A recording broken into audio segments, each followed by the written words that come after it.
With the combine going on right now, I got a few names that I've met with the Miami Dolphins, and we're going to kind of look at how today's been going so far.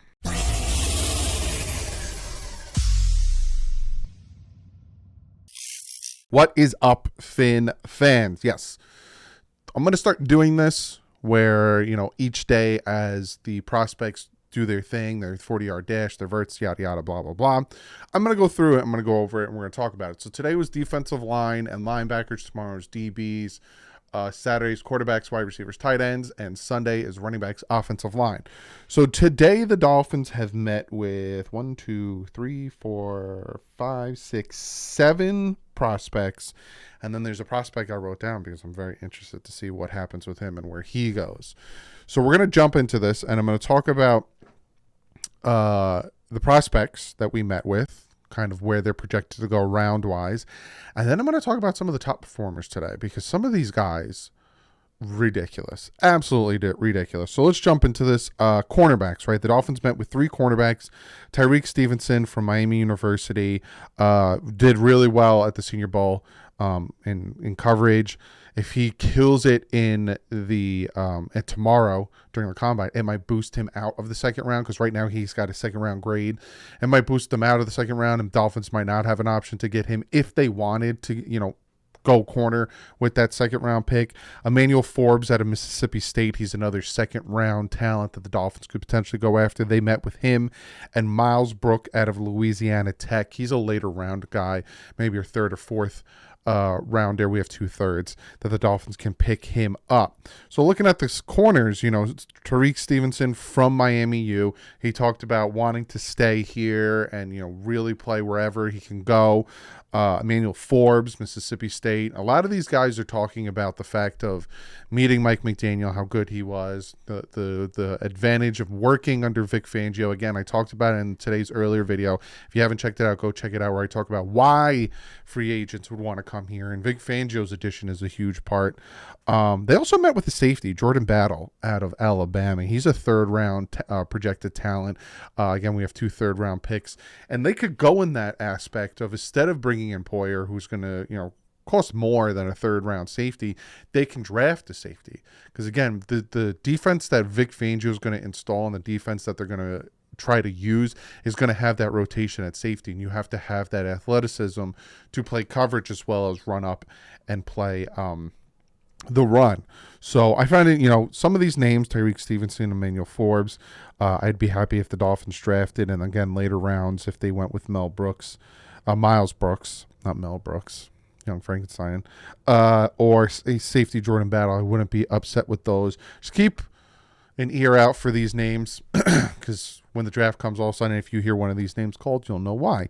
And then linebacker, which to me is important. I would be very happy with, a second or third round, or one of our seconds or one of our third, our second or one of our thirds going towards linebacker.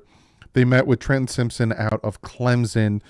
He's a second or third round talent on PFF's linebacking rankings. He's second, right?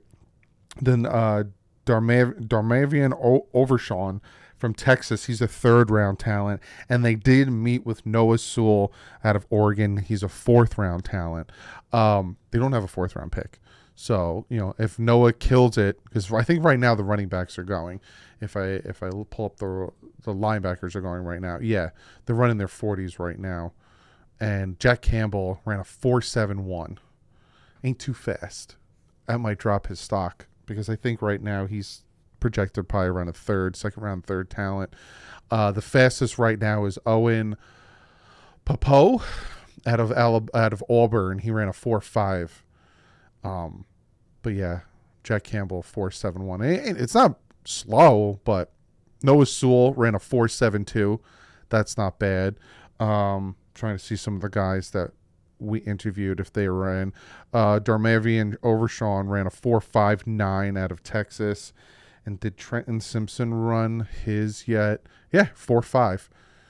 So, a lot of these guys that we're meeting with are actually doing pretty well. I would be happy with any of these guys. Fun fact, me and Broshmo, if you don't know who he is, go check out his YouTube channel. We're working together on doing prospects. He's going to come on. He's going to help. He's really, really, really good at draft prospects and all that stuff. So he's going to come on and he's going to help me break down these draft prospects.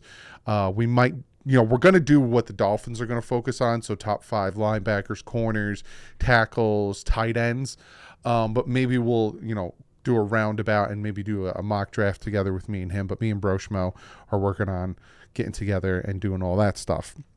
But looking at, in general, some of these 40-yard dashes, right? I talked about it on Twitter. Some of these guys, like Nolan Smith out of Georgia, defensive end, that man ran a 4.39 40. Like, are you kidding me? That's faster than that. I think they showed it. It's faster than Stephon Diggs and DeAndre Hopkins. That man is fast.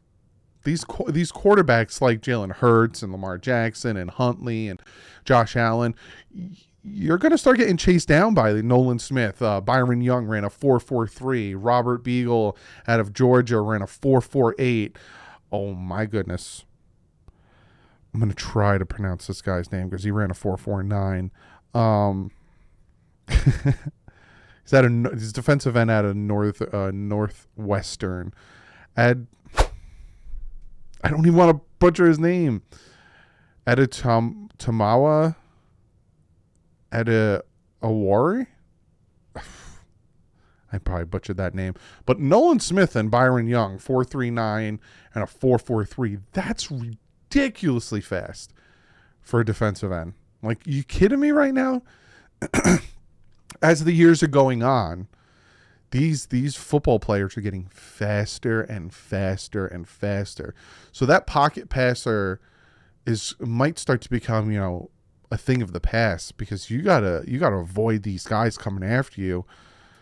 Crazy, absolutely crazy. Bryce Young, he's there. Looks very small. I think he's like 5'11", 5'10". Looks like he was standing next to some of these guys. Looked really small. But I just wanted to come on here, talk about, I don't think they did the splits. No, they did did they do the verts? Yeah. Nolan Smith, 41.5 vert. Nolan Smith, broad jump. Byron Young, 11-foot broad jump. 3-cone drill. They didn't do the 3-cone drill yet, or the 20 shuffle, or the bench. So they didn't do those yet. They did the broad. Jack Campbell with a 10-foot 8-inch broad. Jack Campbell's a guy I'm looking at because he won the Dick Butkus Award, and that is a big award to win. I don't like that his 40 wasn't as good, but he's a linebacker I'm looking at.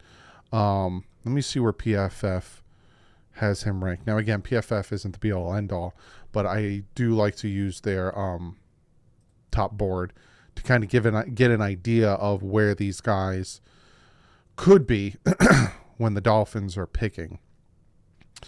They have him second or third round. Campbell's a high floor middle linebacker, but he may also have a low ceiling. Campbell is good at executing his role as a run defender. His ability to stack and shed and continually gain ground on ball carries is what the high-end linebacker looks like at the next level. What is his role as a middle linebacker? Campbell has a middle mic written all over him for his size, to play his strength to the way he sees the game.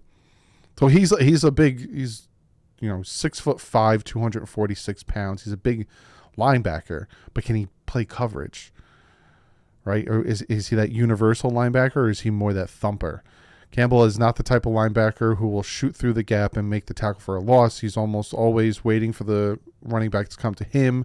That's not the worst knock in the world, but NFL running backs are bigger and stronger, and he's going to get run over. Some of the guys that we met, I'll talk about them. Trenton Simpson, he has a second, third round talent. The ability is there, but the way Simpson sees the game isn't quite yet. He could benefit from a simplified role out of the gate. He's 6'3", 230. Again, they have a second, third round for him, but he's the second ranked. And then Darmavian Overshawn has a third round talent. Overshawn draft stock was on life support after a dreadful 2021 campaign, but a massive improvement in 2022 should encourage evaluators. 6'4", 224. from Overshawn. And then Noah Sewell, who they have as a 4th-round talent. Schemes that blitz their linebackers and use them as whole players will covet Sewell's service. All others should look elsewhere. 6'2", 253. He's the smaller of them. Like his older brother Panay, Noah is a certified butt kicker. To look like a man among boys at 20 years old is not something you see every day. He's the most powerful linebacker in the class, and it isn't even close. Yeah, he's going to be 21 by the time he gets drafted. Wow. Again, this is something that me and Broshma are going to go over. We're going to talk about these prospects.